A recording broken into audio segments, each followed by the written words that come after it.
What if the silence between two people said more than words ever could? The night was quiet, but not peaceful. Claire shifted slightly under the sheets, her breath steady until a faint creak echoed from the hallway. She opened her eyes, her heart catching between dreams and reality. The house was dark, except for the pale light of the moon spilling across the floor like silver dust. She blinked, unsure if she imagined the sound, until she saw a shadow at the doorway. "Claire?" a voice whispered. It was Ethan, her stepson. He stood there awkwardly, one hand on the doorframe, wearing a plain gray t-shirt and uncertainty in his eyes. Claire sat up, confused. "Ethan, what's wrong?" she asked, her voice still soft from sleep. He hesitated before answering. "I couldn't sleep," he said quietly. "I just needed someone to talk to." The air felt heavy, like something unspoken hovered between them.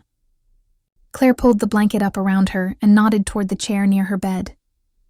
"Come in," she said gently. He walked in slowly, his steps careful, his presence uncertain. Claire could tell something was bothering him. He looked exhausted, his face pale, his eyes tired. He wasn't a child anymore. At 22, he carried himself like a man, but tonight, he looked lost. She watched as he sat down, his shoulders tense. "Did something happen?" she asked softly. He didn't look at her at first. "It's Dad," he said finally, his voice low. "He barely talks to me anymore. I try to make things better, but he just shuts me out." Claire sighed. She'd noticed that distance too. Daniel, her husband, Ethan's father, had been working longer hours, always distracted, always away. The house that once echoed with laughter now felt like a place where everyone walked on eggshells. Ethan looked down at his hands, twisting his fingers nervously. "Sometimes I feel like I don't even exist to him," he said. "Like I'm just an inconvenience." Claire's heart ached at the sadness in his tone. She'd seen the pain behind his quietness lately, but hearing it out loud made it real. "Ethan," she said softly, "you're not an inconvenience. You're family. Your father loves you. He just doesn't always know how to show it." Ethan looked up then, and for a moment, their eyes met. There was no misunderstanding in that look, only pain, vulnerability, and a desperate need to be understood. He nodded slowly. "You always say the right things," he murmured. Claire smiled faintly, trying to lighten the mood. "That's one of my few talents," she said. He let out a quiet laugh, the first she'd heard from him in weeks. It was soft, almost fragile, but it felt like a small victory in the silence of the night. Outside, rain began to fall, gentle at first, then steady. The sound filled the room, and for a while neither of them spoke. The only light came from the moon and the occasional flash of distant lightning. "Do you ever feel like you're living someone else's life?" Ethan asked suddenly. Claire looked at him curiously. "What do you mean?" He leaned back in the chair, his gaze lost somewhere near the window. "Like, you wake up one day and realize you don't belong where you are, that no one really sees you for who you are." She understood more than she wanted to admit. She too had felt like a stranger in her own home lately. Daniel's emotional distance, the way he avoided real conversations, the silence that stretched between dinners and good nights. "Yeah," she whispered. "I've felt that way." Ethan turned to her then, his eyes soft. "I knew you'd understand." The room fell quiet again, but it wasn't uncomfortable. It was the kind of silence that carried meaning, a shared moment between two people who both felt unseen. Claire wanted to say something comforting, but the words stayed trapped behind her lips. Instead, she watched him. The boy she once met 5 years ago had turned into a man, taller, quieter, deeper. And in that moment, she realized how much life had changed without her noticing. Ethan rubbed his eyes, sighing. "Sorry for waking you," he said quietly. "I just didn't know who else to talk to." "It's okay," she replied softly. "You can always come to me." He nodded, but his gaze lingered on her for a heartbeat longer than it should have. It wasn't intentional, but it was enough to make her pulse quicken slightly, just from the sheer emotional intensity in his eyes. "I should let you sleep," he said finally. Standing up, Claire nodded, trying to smile. Good night, Ethan. He turned to leave, but paused at the door. Good night, Claire, and thank you. When the door closed, the silence returned, heavier than before. Claire leaned back against her pillow, staring at the ceiling. The sound of rain filled her ears, but her mind was somewhere else, caught between concern and confusion. Why did his words echo so deeply in her chest? Why did she feel like she understood him better than anyone else did? She closed her eyes, but her thoughts wouldn't rest. Every time she tried to sleep, she saw his face again, the way his voice cracked when he spoke, the quiet sadness in his eyes, the soft gratitude in his tone. Claire turned to her side, clutching the edge of the blanket. She tried to convince herself it was nothing, just a late-night conversation, a young man needing comfort, nothing more. But somewhere deep inside, she knew it wasn't that simple. It wasn't about love, and it wasn't about attraction. It was about loneliness. Two people in the same house, both craving to be heard. The next morning came with sunlight cutting through the curtains. Claire hadn't slept much. She moved through her morning routine in silence, still hearing his voice in her head. When she entered the kitchen, she saw him already there, making coffee. He looked tired, maybe embarrassed, but he smiled faintly when he saw her. Morning, he said. Morning, she replied. Neither mentioned last night. They both acted normal, but something in the air had shifted. It wasn't tension. It was awareness. Claire poured herself coffee, pretending not to notice the way his hand trembled slightly as he reached for the sugar jar. The smallest gestures carried too much meaning now. Daniel came downstairs moments later, half-dressed for work, glancing at his phone. Morning, he said flatly, not even looking at them. Morning, they both replied, almost in unison. He grabbed his keys, muttered something about being late, and walked out. The sound of the door closing echoed through the house, and suddenly, the silence returned. Familiar, but heavier. Ethan let out a small sigh. He didn't even notice, he said quietly. Claire's heart sank. He's just distracted, she said gently, though she didn't believe her own words. Ethan looked at her with a sad smile. You always defend him, she didn't respond. What could she say? That she was trying to hold their fragile family together with words and patience? That she didn't know what else to do? Instead, she just nodded. Eat something before class, she said softly, trying to sound normal. He nodded. But before he turned away, his eyes met hers again, just for a second. And that 1 second carried more emotion than any conversation could.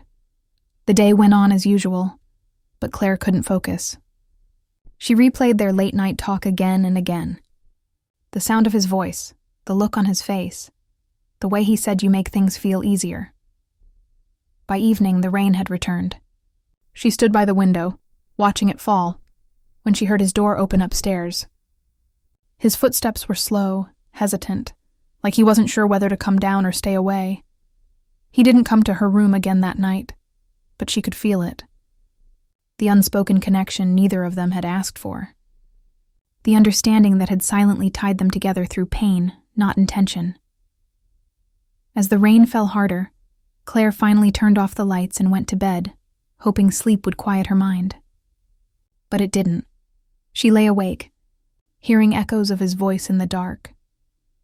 And then, somewhere past midnight, there was a soft knock on her door again. Can two lonely hearts find comfort without crossing a line? The next morning came with the smell of rain and fresh coffee. Claire stood by the kitchen window, her thoughts still tangled from the night before. She hadn't slept properly. Every time she closed her eyes, she saw Ethan standing in the doorway, his face filled with sadness. She wanted to forget, but the memory clung to her like morning fog. Ethan came downstairs quietly. He looked different, tired but calm. He gave her a small smile. Morning, he said. Morning, she replied softly, pretending everything was fine. Daniel was already gone for work again, leaving behind an empty cup and a colder house. The silence was back, heavy as ever. Claire tried to focus on breakfast, but she could feel Ethan's presence behind her. When she turned, he was watching her with that same thoughtful look, the kind that made her heart tighten without reason. "About last night?" he said carefully. "I'm sorry if I made you uncomfortable." Claire shook her head. "No, Ethan, you didn't. You just needed to talk. Everyone needs someone sometimes." He smiled faintly. "Yeah, I guess so." The way he said it, soft, grateful, made her realize he wasn't used to being heard. And maybe that was what hurt the most. The day passed quietly. Claire spent hours at her small home office, trying to finish work she couldn't concentrate on. The rain returned in the afternoon, tapping gently against the windows. It reminded her of his voice, low, hesitant, and sincere. Later, as evening came, she found herself on the couch with a book she wasn't really reading. The sound of thunder rolled outside. Then came the creak of the floor again, those slow, careful footsteps she recognized now without even looking. "Can I sit?" Ethan asked, holding 2 mugs of hot chocolate. She looked up, a bit surprised. "You made that?" He shrugged. "I remembered you said rain feels better with something warm." Her lips parted slightly. He remembered. That small detail, something she said months ago, suddenly meant more than it should have. She nodded toward the seat beside her. "Thank you." He sat down, handing her the mug. The warmth of it settled between them, filling the silence that words couldn't. For a while, they just listened to the rain. It was peaceful, almost too peaceful. Then Ethan spoke again. "You know, it's strange. I used to think this house didn't have any warmth left in it, but when you're around it does." Claire looked at him, unsure what to say. Compliments like that were innocent in words, but heavy in meaning. She wanted to tell him not to say things like that, but the truth was, it felt nice to hear. "I just try to keep things calm," she said, trying to sound casual. He smiled. "You do more than that." They talked for hours, about college, about how he missed his mother but couldn't talk to Daniel about it, about small things that turned into big ones.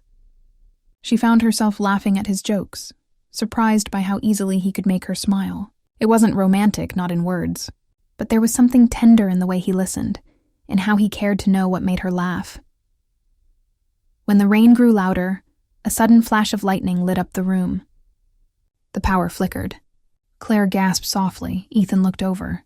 "It's okay. Just a quick storm," he said reassuringly. But when the lights dimmed completely, leaving only the glow from the fireplace, she felt something she hadn't in a long time. Safe, but vulnerable. "I think I'll get a candle," she said, standing quickly to break the moment. He followed her to the kitchen. The candlelight made everything softer, the walls, the shadows, even his face. She placed the candle on the counter, her hands trembling slightly. "You're shaking," Ethan said quietly. "You okay?" She nodded. "I'm fine. Just cold." He hesitated, then reached for a blanket draped over a chair and placed it around her shoulders. "Better?" Claire froze, her heart skipping for a reason she didn't want to name. "Yeah," she whispered. "Thank you." They stood in silence again, too close, too quiet. The kind of silence that said more than it should. Ethan took a step back, as if realizing it too. "I'm sorry," he said. "I didn't mean to." "It's fine," she interrupted softly. "Really?" He nodded, his expression unreadable. Then after a pause, he whispered, "Sometimes I wish Dad could see what I see." Claire frowned gently. "What do you mean?" He looked down at the floor. "How kind you are. How patient. How you make everything feel alive again." Her chest tightened. There was no right answer to that. Only silence. After a moment, Ethan gave a faint smile and stepped back. "I should go study," he said. "Okay," she said quietly, watching him walk away. But before he left the room, he turned and added, "Thanks for not pushing me away last night." She wanted to say something back, but the words didn't come. When he disappeared down the hallway, she stood there for a long time, staring at the flickering candle.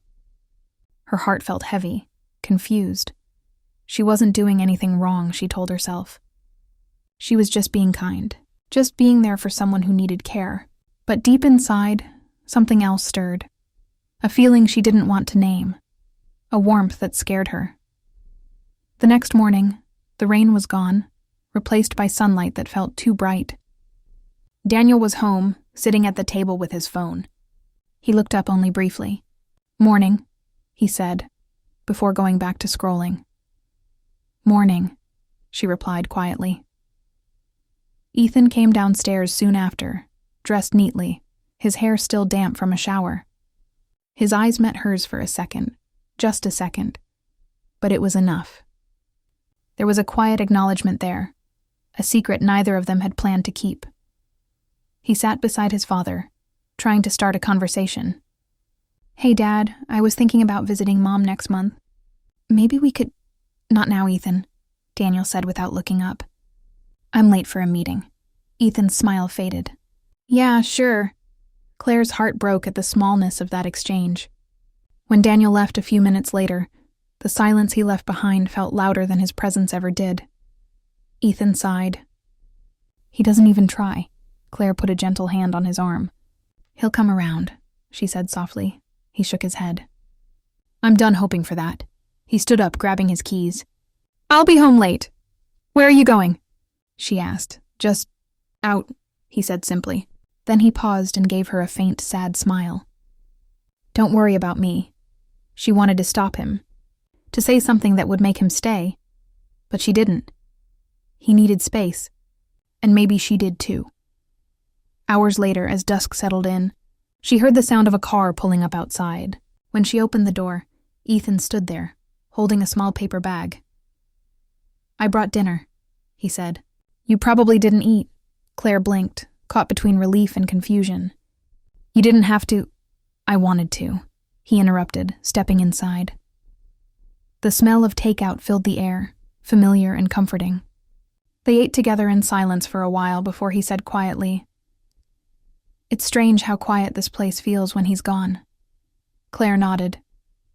"It's always been like that lately." He looked at her thoughtfully. "You deserve better than that silence." She froze, unsure how to respond. There was something honest, too honest in his tone. Before she could say anything, her phone buzzed.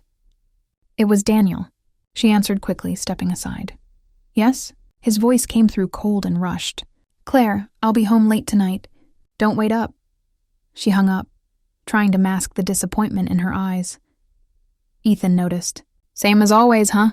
She nodded slightly. "Yeah." He reached out then, just lightly, his hand brushing hers as if to comfort. It was an innocent gesture, but her breath caught anyway. She pulled her hand back gently, smiling to hide the confusion. "Ethan," she said quietly, "we should be careful not to make things complicated." He nodded slowly. "I know, sometimes I forget how to be okay." Her chest tightened. "You'll be okay," she said softly. "You just need time." He gave a faint, grateful smile. "You make it sound possible." They finished dinner quietly. When he stood to leave, he looked back once more. "Good night, Claire," he said. "Good night," she replied, her voice softer than she intended. After he left, she cleaned the table slowly, her mind full of noise. She wasn't doing anything wrong, she knew that. But the line between care and connection was getting thinner by the day. Later, as she walked toward her bedroom, she saw something on the floor near her door. A folded note. Her heart raced as she picked it up. The handwriting was neat, familiar. She unfolded it with trembling fingers. It read, "Thank you for listening. You make this house feel like home again." Claire stared at the words, her throat tightening. It was simple, innocent, and yet it felt like something deeper. Something neither of them could say out loud. She sat on the edge of her bed, holding the note close, unsure whether to smile or cry. What happens when kindness starts to feel like love? The days that followed moved quietly, yet something invisible had changed between them. Claire noticed it first. The way Ethan's presence filled the house even when he wasn't speaking, the way her heart quickened when she heard his footsteps coming down the stairs. She tried to convince herself it was nothing. Just care, just concern. But deep down, she knew better. It began with small things. Ethan started waking up earlier, making breakfast before she could. He'd fix the porch lights, clean the gutters, even cook dinner when she looked too tired. You shouldn't have to do all this, she'd tell him. But he always smiled and said, I just want to help. And every time, she'd feel that quiet pull, that mix of gratitude and something she didn't want to name. The house felt warmer with him around. Even Daniel noticed. Ethan's been behaving better lately, he said one morning, sipping his coffee without looking up.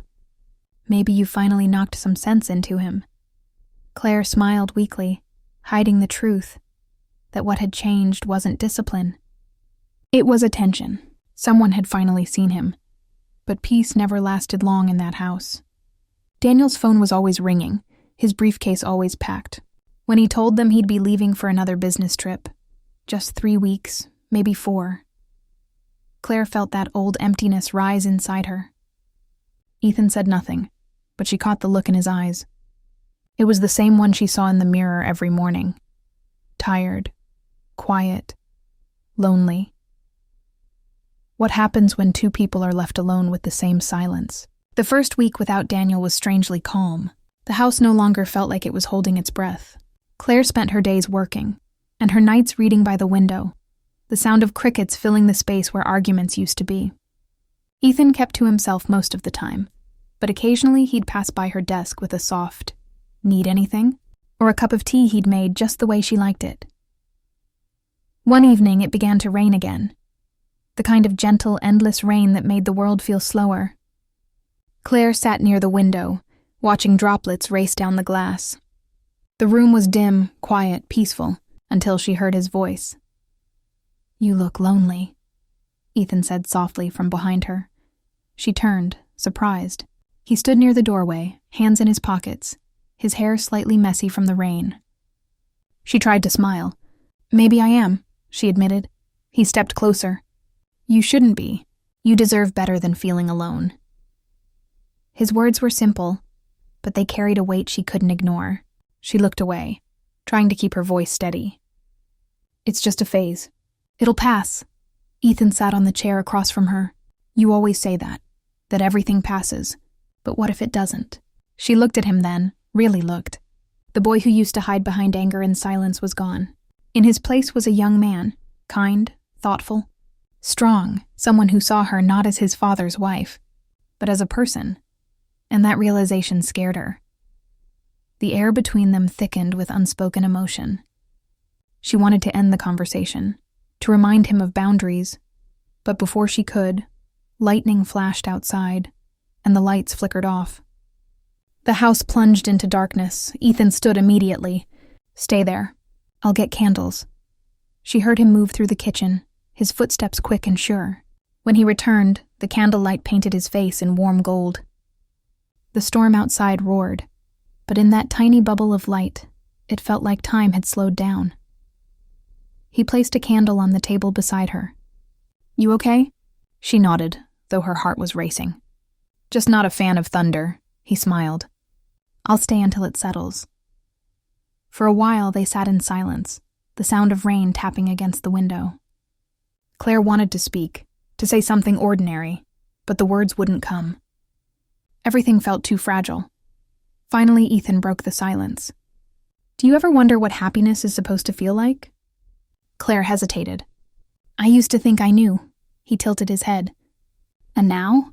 She looked at him. Now I think it's just moments, fleeting ones, like this. He held her gaze, the candlelight flickering in his eyes. Then I hope you get to keep this one. Her breath caught. There was no malice in his words, no wrong intention, only raw honesty. And that was what made it dangerous. She forced a small laugh, trying to lighten the moment. You talk like someone much older than 22. Maybe I've had to grow up faster, he said quietly. Life doesn't always wait. The thunder rolled again, closer this time. Without thinking, she reached for the blanket on the couch and handed it to him. Here. You'll catch a cold. He took it, his fingers brushing hers. A fleeting touch, but enough to send warmth rushing through her chest.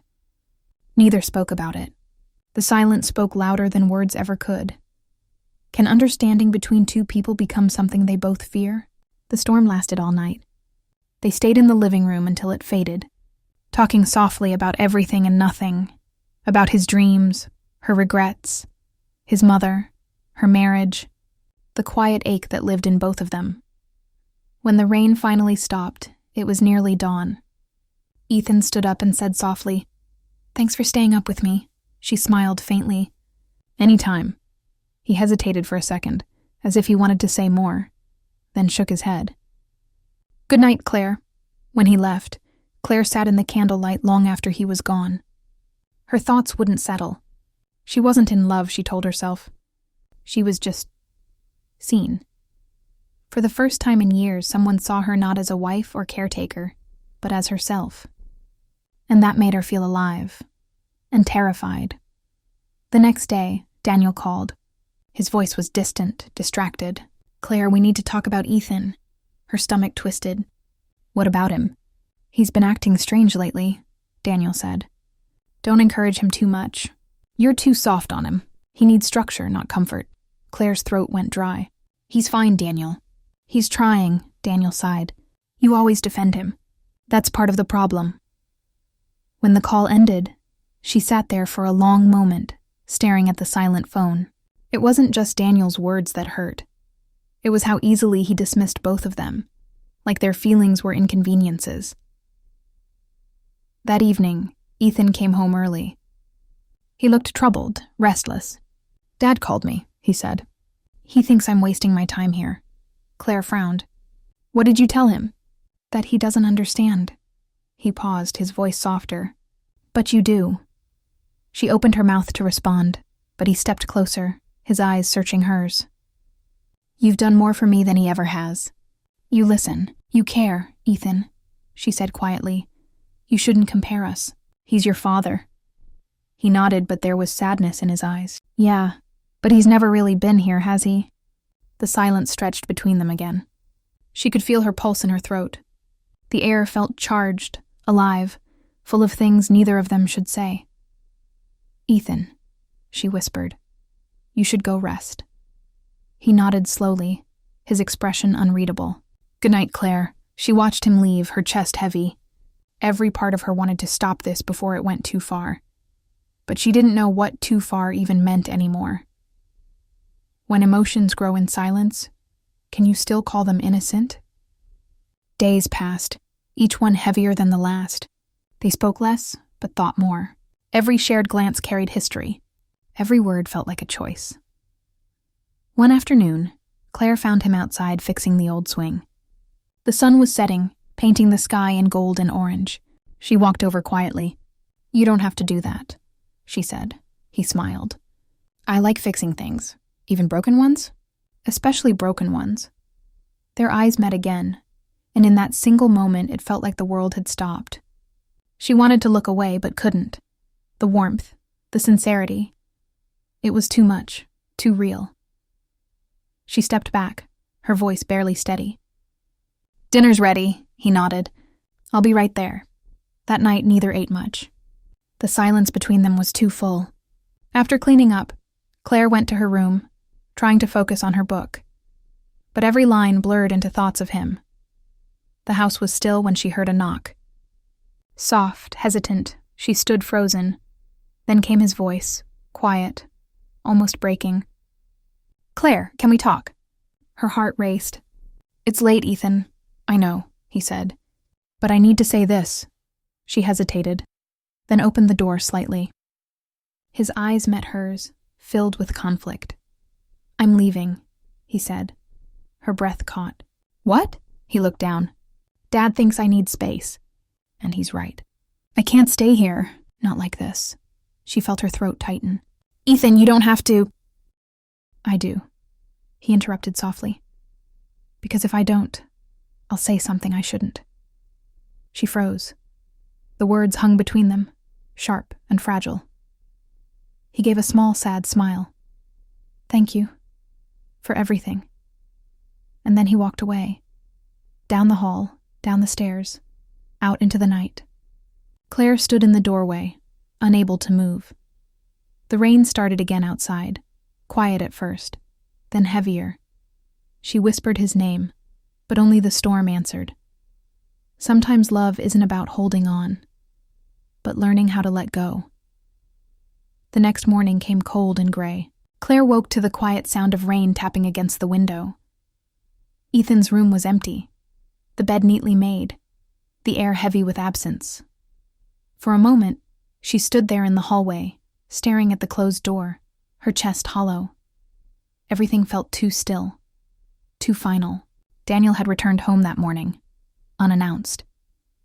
She found him in the kitchen, suit jacket still on, scrolling through his phone.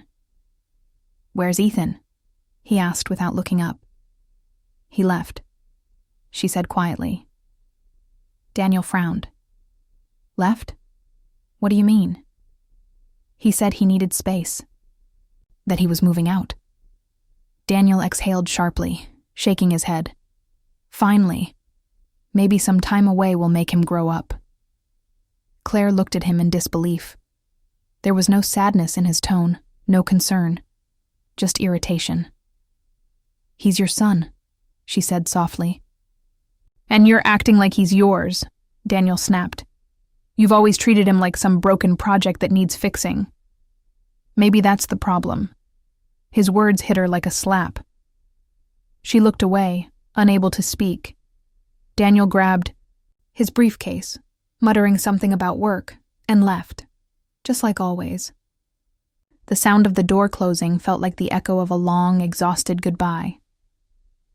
Claire sat alone at the table, her fingers tracing the rim of her coffee cup. The silence pressed against her like a weight. She wasn't sure which hurt more.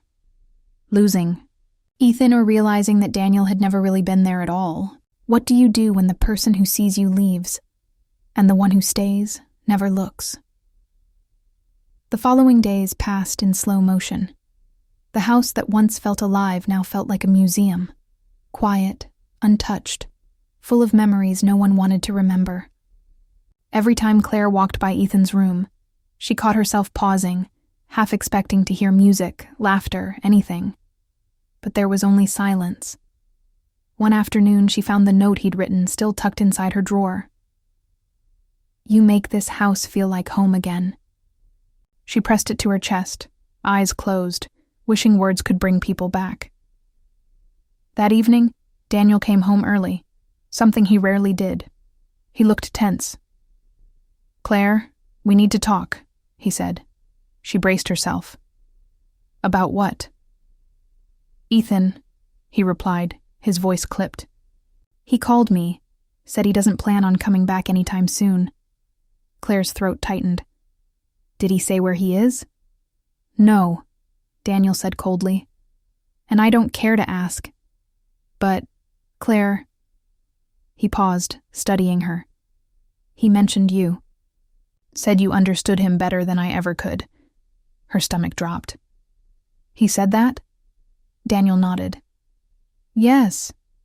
And it made me wonder, what exactly have you two been talking about?" His tone wasn't angry, just suspicious, sharp and heavy. Claire swallowed hard. "He's my stepson. We talked because you never did." Daniel's expression hardened. "Don't turn this on me." "I'm not," she said quietly. "But someone had to listen to him. Someone had to care." Daniel scoffed. "Care? You've been blurring lines, Claire. Don't act innocent." The accusation hit her harder than she expected. She took a shaky breath. "You really think I'd cross that line?" He didn't answer. He didn't have to.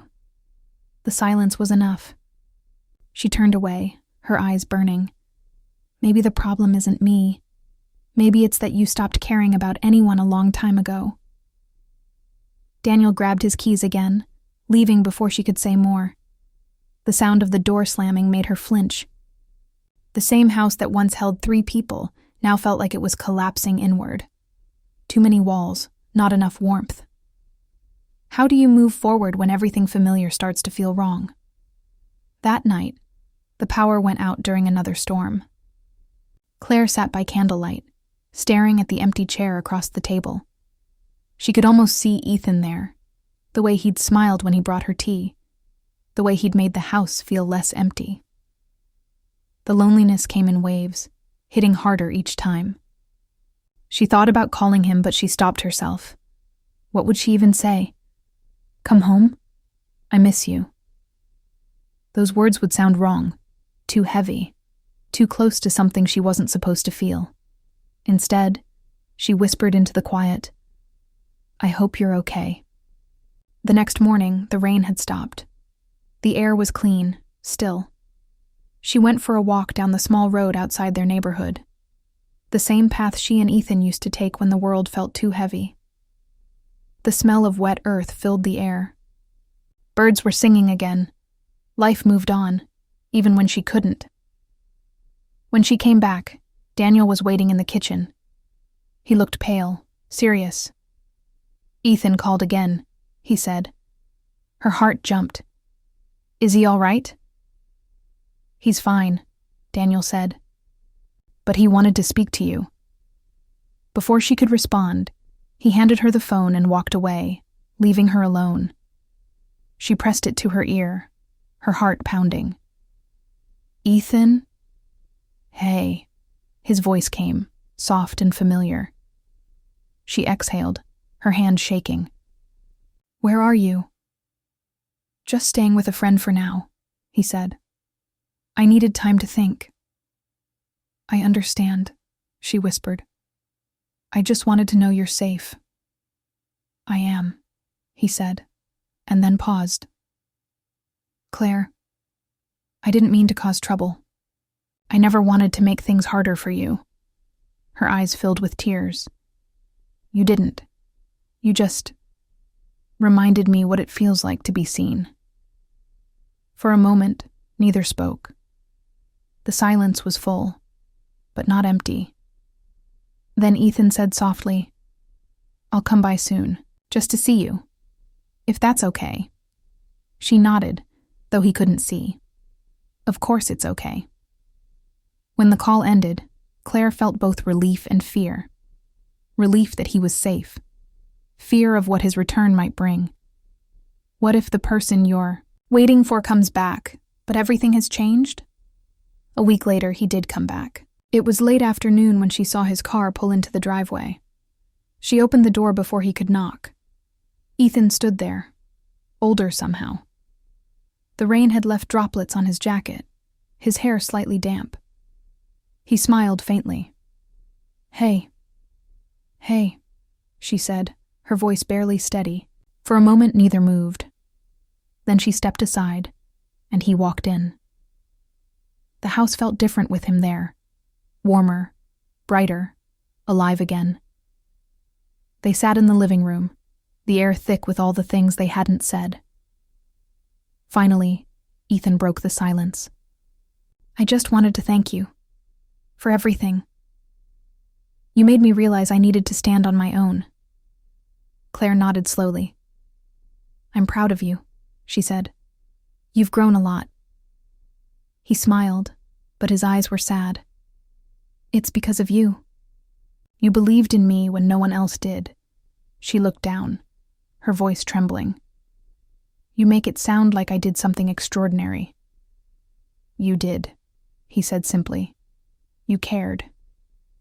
For a moment, she couldn't breathe. There was something in his tone. Gratitude, affection, maybe even love. But it was pure. But it was honest. It wasn't wrong. It was just deep. Ethan stood then, taking a small step closer. I should go before Dad gets back, he said quietly. Claire stood too. Wait. He turned, his eyes meeting hers. I just want you to know, she said softly. You didn't need me to be seen. You were always enough. You just needed someone to remind you. He smiled, a single tear escaping down his cheek. You always say the right thing. Then he took her hand, just for a moment, and squeezed it gently. Goodbye, Claire. Her voice broke. Goodbye, Ethan. He left, closing the door behind him. The silence that followed felt different this time, not empty, but peaceful. She walked to the window and watched him drive away until his car disappeared around the corner. She knew that was the last time she'd see him for a long while, maybe ever. But she also knew she'd carry him with her, not as forbidden longing, but as a quiet reminder that connection could exist without crossing lines, that care could heal even when it hurt. That night, she sat by the same window where it all began, watching the rain return. The world outside shimmered under the streetlights, alive and endless. She whispered into the dark, "Be happy, Ethan." And somewhere out there, she hoped he heard her. Then, just as she was about to turn off the light, her phone buzzed. A message. From an unknown number. It read, "Thank you for teaching me what love really means." She stared at the screen, tears sliding down her cheeks. Not of sadness, but release.